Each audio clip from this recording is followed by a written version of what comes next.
Assalamualaikum warahmatullahi wabarakatuh. Perkenalkan, saya Ilham Riyadi, SPD MKO, dosen tetap program studi Ilmu Komunikasi, Fakultas Ilmu Sosial Ilmu Politik, Universitas Muhammadiyah, Makassar. Pada kesempatan ini saya akan memperkenalkan salah satu mata kuliah yang saya ampu sesuai dengan bidang keahlian saya, yaitu komunikasi organisasi. Melalui video ini, saya akan menjelaskan mengenai deskripsi mata kuliah, capaian pembelajaran, materi perkuliahan, sistem dan metode pembelajaran, bentuk interaksi antara dosen dan mahasiswa, serta sistem penilaian yang digunakan sesuai dengan rencana pembelajaran semester atau RPS.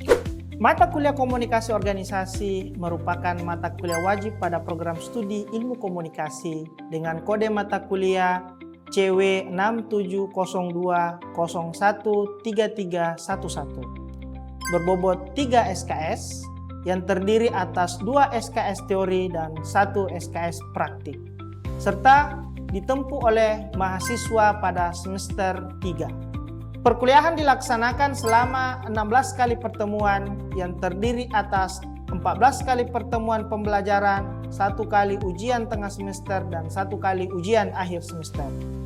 Mata kuliah ini dirancang untuk memberikan pemahaman kepada mahasiswa mengenai konsep dasar komunikasi organisasi, jaringan komunikasi organisasi, teori komunikasi organisasi, komunikasi verbal dan non-verbal, komunikasi antara pribadi dalam organisasi, budaya organisasi, kepemimpinan, manajemen konflik, hingga pemanfaatan teknologi informasi dalam organisasi.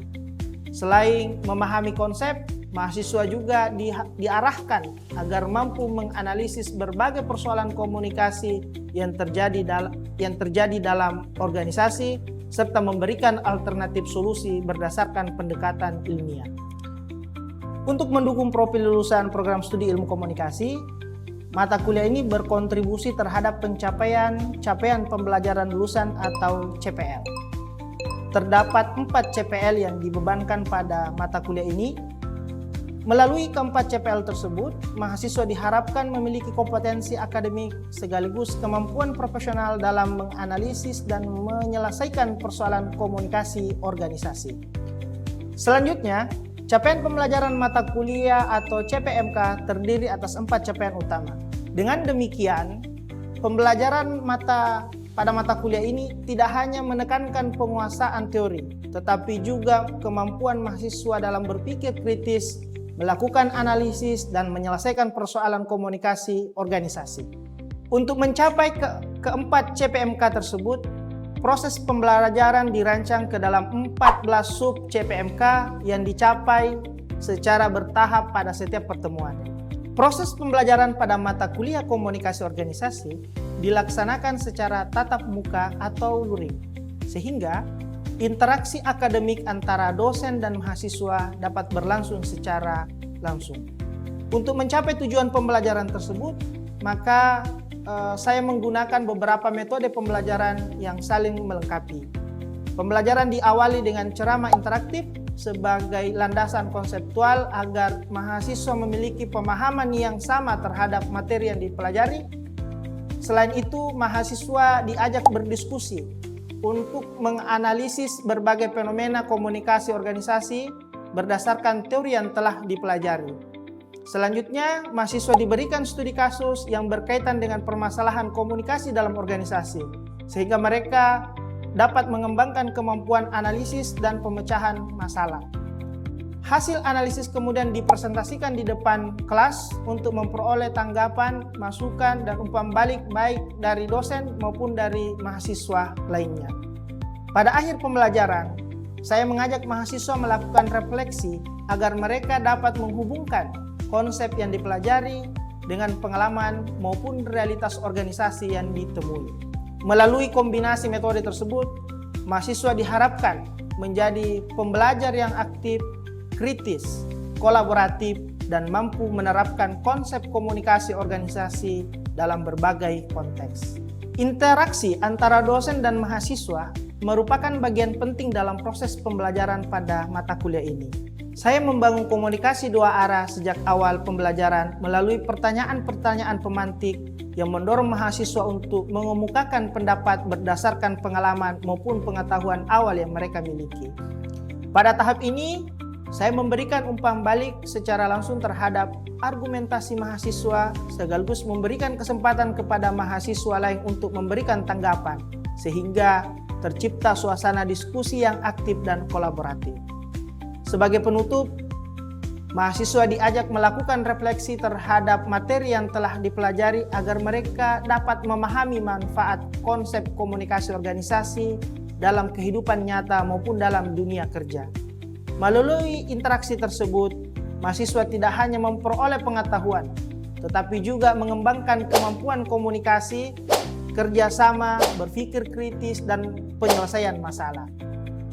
Sistem penilaian pada mata kuliah komunikasi organisasi dilaksanakan secara berkelanjutan melalui penilaian formatif dan penilaian sumatif.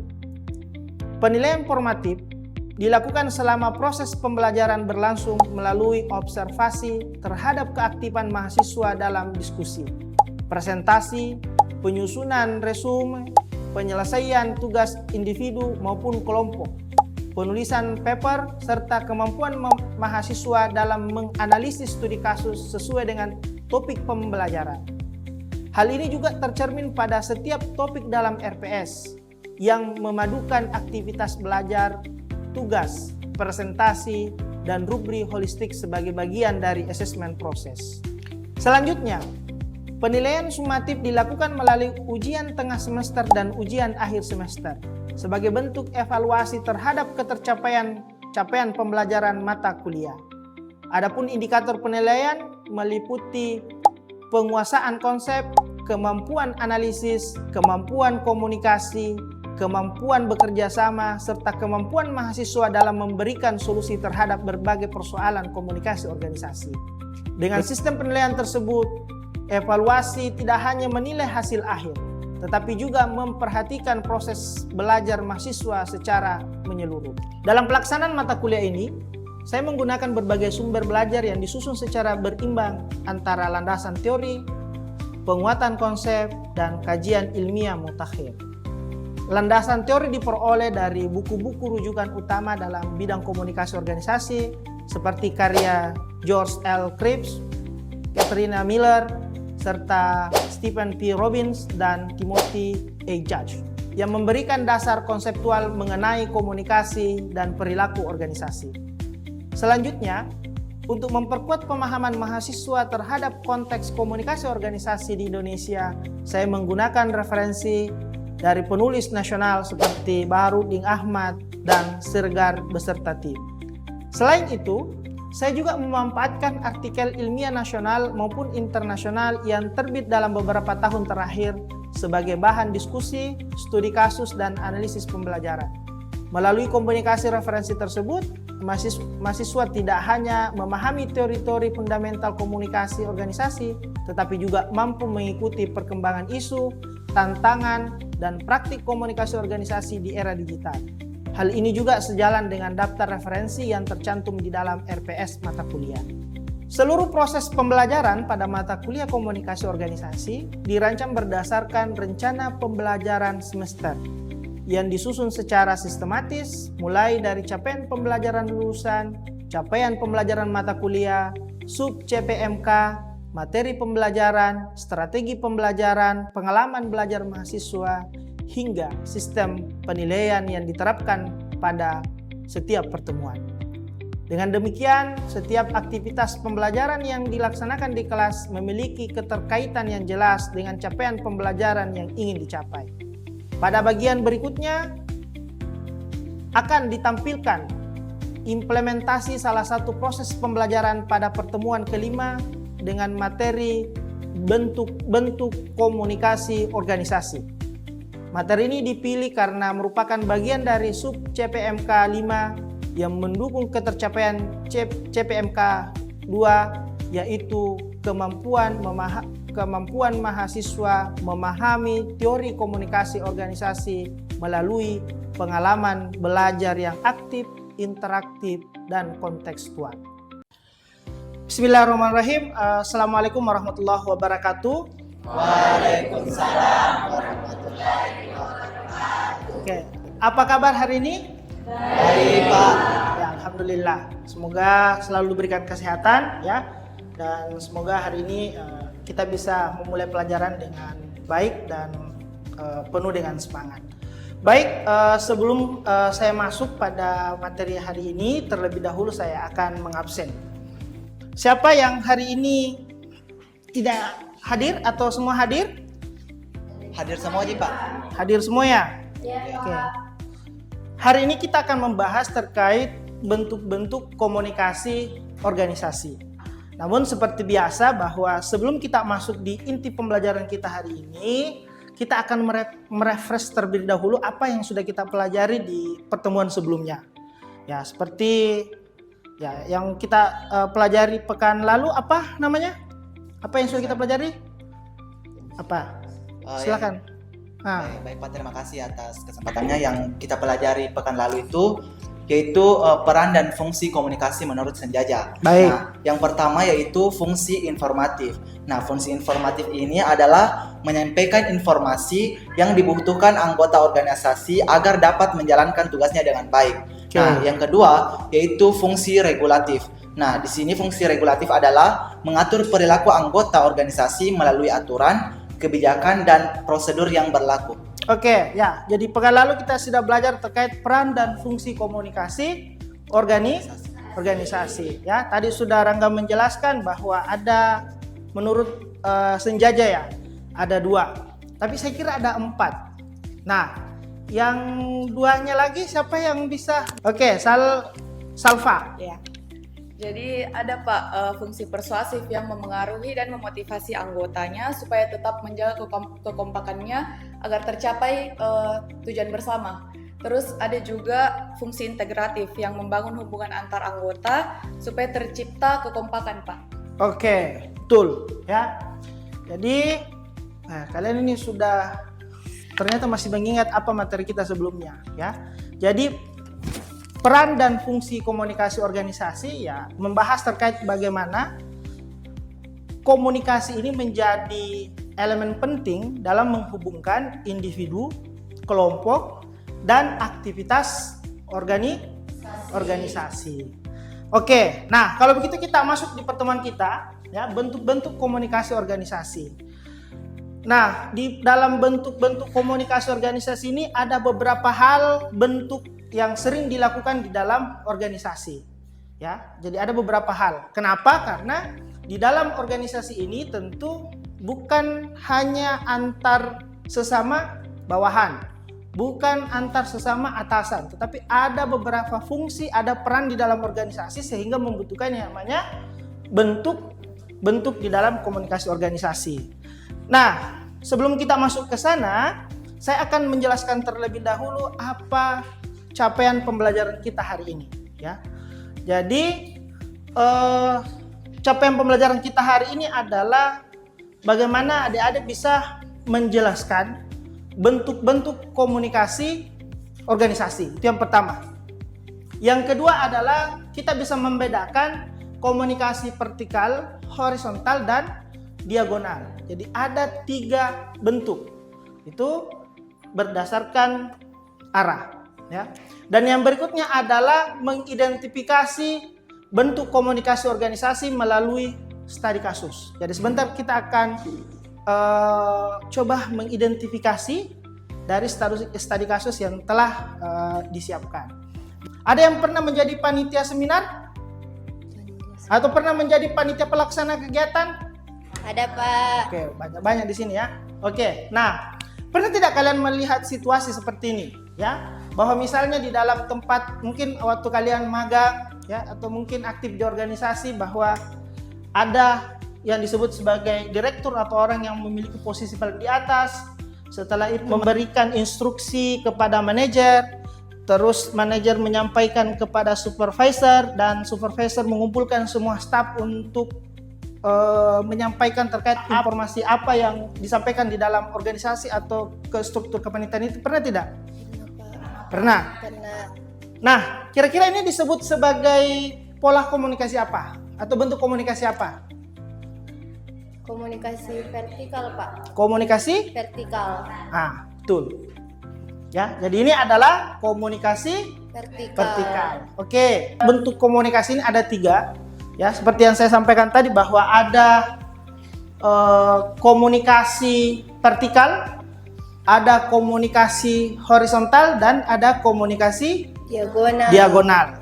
Ya, jadi kalau komunikasi vertikal itu adalah komunikasi yang terjadi antara pihak yang memiliki jabatan yang berbeda. Ya, kalau horizontal apa? Jabatan yang setara. Kalau diagonal adalah yang berbeda unit. Oke. Pertama di komunikasi vertikal. Ya. Komunikasi vertikal ini adalah komunikasi yang terjadi antara atasan dan bawahan. Ya, dengan jabatan yang berbeda. Berarti di dalam komunikasi vertikal ada atasan, ada bawahan. Nah, berarti ada juga instruksi dan kebijakan, ya, karena ada atasan, ada bawahan itu. Bagaimana informasi bisa mengalir dari atas ke bawah itu disebut sebagai instruksi atau kebijakan, ya. Nah, ada yang bisa memberikan contoh kepada saya? Saya, Pak. Silakan. Contohnya itu kayak misalnya seorang manajer itu kasih arahan ke stafnya, itu disebut juga komunikasi vertikal. Oke, ya berarti ada instruksi dari atas ke bawahan. Dari atasan ke bawahan. Istilah lainnya apa kira-kira? Istilah lainnya itu kalau ke bawahan itu downward. Oke, downward communication. Ya. Jadi ketika dari atas ke bawah berarti ada instruksi dan kebijakan. Nah, kalau laporan dan informasi itu biasanya terjadi dari bawah ke atas. Nah, kira-kira itu masih disebut komunikasi vertikal atau bukan? Masih, Pak. Masih? Iya. Oke, kenapa masih? Karena itu ada kayak pelaporan dari staff, disebut upward communication di dalam komunikasi vertikal. Oh ya, baik. Terima kasih jawabannya. Ya, jadi kalau dari bawah ke atas itu disebut sebagai upward communication. Downward communication, upward communication itu masih dalam satu bagian dari komunikasi vertikal. Ya, jadi laporan dan informasi, evaluasi dan umpan balik. Evaluasi biasanya dari atas, ya. Kalau umpan balik dari bawah. Oke, seperti itu. Berikutnya kita masuk ke komunikasi horizontal. Ya. Nah, komunikasi horizontal ini ya komunikasi yang terjadi antara pihak yang memiliki kedudukan yang sama atau level yang setara. Ya. Nah, apa kira-kira contohnya komunikasi horizontal? Silahkan. Kayak contohnya itu Pak, kayak dua staff ini Pak sedang berdiskusi tentang proyeknya untuk mengerjakan Pak. Oke, betul. Ada lagi yang lain? Silahkan. Contohnya itu Pak seperti di organisasi saya itu ada divisi Pupdog dan divisi acara itu dia koordinatornya itu berdiskusi Pak terkait jalannya acara begitu Pak. Oke. Kenapa bisa disebut sebagai komunikasi horizontal? Karena ini kan koordinator divisi acara dan koordinator divisi Pupdog itu Pak sama-sama memiliki jabatan yang sama. Oh, berarti dia selevel, ya, punya jabatan yang sama, betul. Oke, terima kasih. Nah, di dalam komunikasi horizontal ini ya, yang harus dipahami karakteristiknya bahwa dia harus jabatan setara, ya, koordinasi pekerjaan, kolaborasi tim, dan bertukar informasi. Kenapa penting komunikasi horizontal di dalam organisasi? Karena lewat komunikasi horizontal ini maka dia akan membangun koordinasi, ya, memperlancar pekerjaan dan meminimalisir kesalahpahaman di dalam organisasi tersebut. Sehingga kita membutuhkan yang namanya komunikasi horizontal seperti itu. Ini contoh ya, misal HRD dengan keuangan, IT dengan marketing. Ya, berarti ini disebut sebagai komunikasi horizontal seperti itu. Nah, selanjutnya adalah komunikasi diagonal. Ya. Komunikasi diagonal ini adalah suatu komunikasi yang terjadi antara unit atau divisi yang berbeda dan tidak berada dalam satu komando yang sama atau dalam struktur organisasi yang sama, seperti itu. Nah, di dalam komunikasi diagonal ini, ya, apalagi di era saat ini itu sangat penting, ya, untuk mempercepat komunikasi lintas divisi, seperti itu. Nah, ada yang bisa memberikan saya contoh bagaimana kira-kira komunikasi diagonal digunakan di dalam organisasi? Oke, Kaila, silakan. Baik Pak, contohnya itu anggota divisi acara berkomunikasi langsung dengan koordinator divisi humas. Ya, Pak. Kenapa bisa itu disebut sebagai diagonal? Karena dia itu berada dalam satu satu jabatan, tapi dia itu unitnya berbeda Pak, karena dari anggota langsung ke koordinator. Oke, ya itu. Jadi diagonal itu ya berbeda struktur hierarkinya, ya. Jadi bukan hanya arahnya yang dilihat, tetapi dari segi struktur dan hierarki dalam organisasi tersebut. Kenapa dikatakan diagonal? Karena dia tidak dalam satu komando yang sama, seperti itu. Nah, ini ada contoh lagi, misal HRD ke IT tetapi tidak dalam struktur yang sama. Nah, kalau misal contohnya adalah dari ketua unit A berkomunikasi dengan ketua unit B, tetapi dia tidak dalam satu bidang yang sama. Termasuk. Oke. Ya, jadi itu yang perlu untuk dipahami ya di dalam diagonal, bahwa antara unit berbeda, tidak satu garis komando, ya, dan tujuannya adalah bagaimana mempercepat koordinasi, ya, dan berorientasi pada tujuan organisasi, seperti itu. Oke, ada yang mau ditanyakan sejauh ini? Belum? Oke, kita lanjut ya. Nah, sekarang kita masuk pada komunikasi formal dan informal. Ini membedakan dari sisi jalurnya, yaitu komunikasi resmi dan tidak resmi, ya. Nah, di dalam komunikasi formal berarti sifatnya secara terstruktur. Dia punya hierarkis, ya. Makanya misal ya SOP, ya, ada surat resmi atau ada rapat, ada laporan. Nah, itu menjadi contoh dari komunikasi formal, ya. Nah, ada kira-kira yang bisa memberikan saya contoh lain, ya? Oke, Ilham.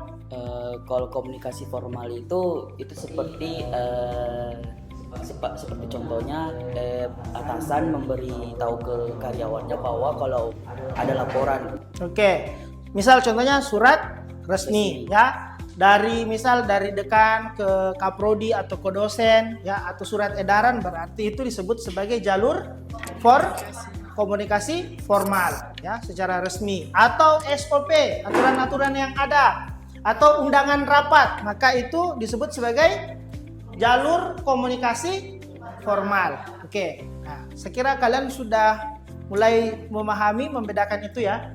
Itu yang disebut sebagai komunikasi formal. Nah, berikutnya adalah komunikasi informal,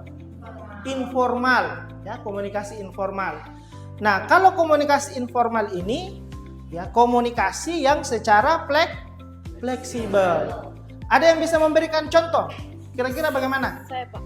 Oke, saya Hira. Yang dimana contohnya komunikasi informal ini, misalnya kita bekerja di suatu perusahaan, nah waktu di jam kerja itu kita mengobrol dengan rekan kerja, seperti itu, karena ada pembahasan yang tidak terstruktur.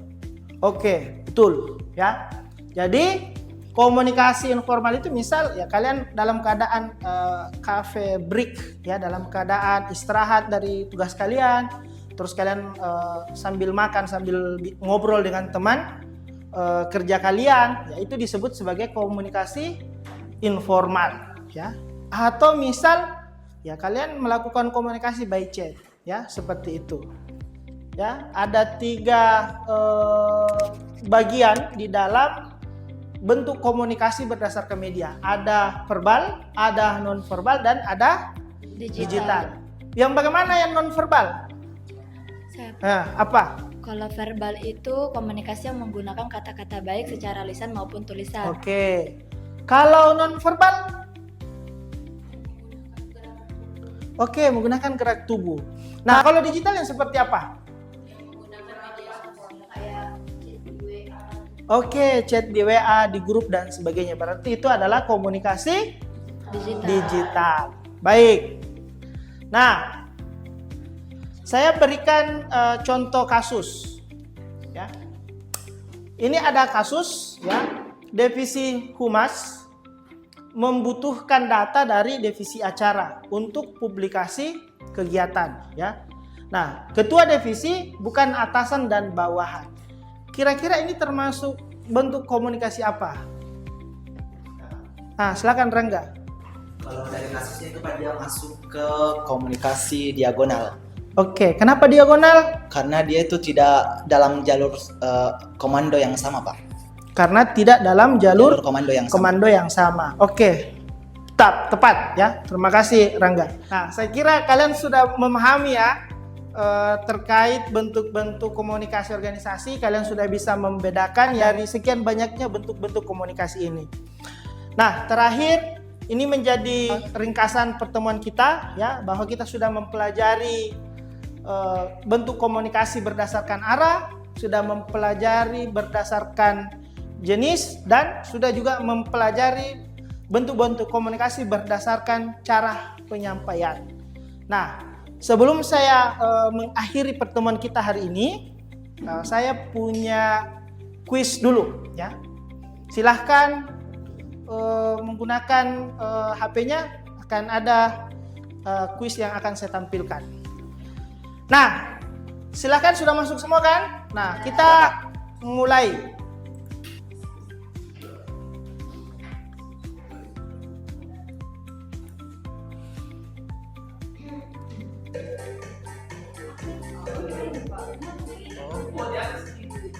Saya akan memilih.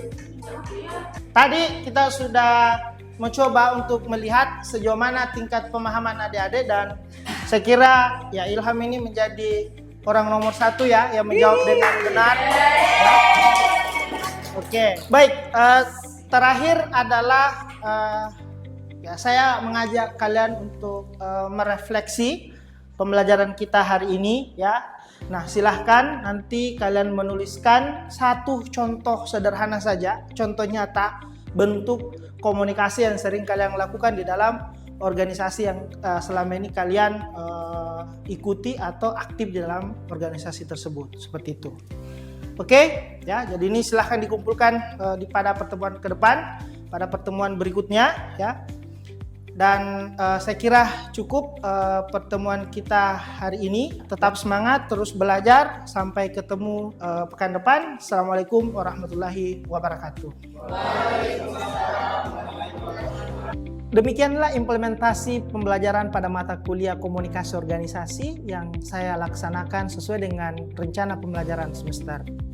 Melalui pembelajaran ini, saya berupaya menciptakan suasana belajar yang aktif, interaktif, kolaboratif, dan berpusat pada mahasiswa, sehingga setiap aktivitas pembelajaran mampu mendukung capaian pembelajaran mata kuliah secara optimal. Saya percaya bahwa pembelajaran komunikasi organisasi tidak hanya bertujuan memberikan pemahaman konseptual, tetapi juga membentuk kemampuan mahasiswa dalam berpikir kritis, berkomunikasi secara efektif, bekerja sama, serta mampu memberikan solusi terhadap berbagai persoalan komunikasi dalam organisasi. Terima kasih atas perhatian Bapak dan Ibu Asesor. Semoga video ini dapat memberikan gambaran mengenai implementasi pembelajaran yang saya laksanakan pada mata kuliah komunikasi organisasi. Wassalamualaikum warahmatullahi wabarakatuh.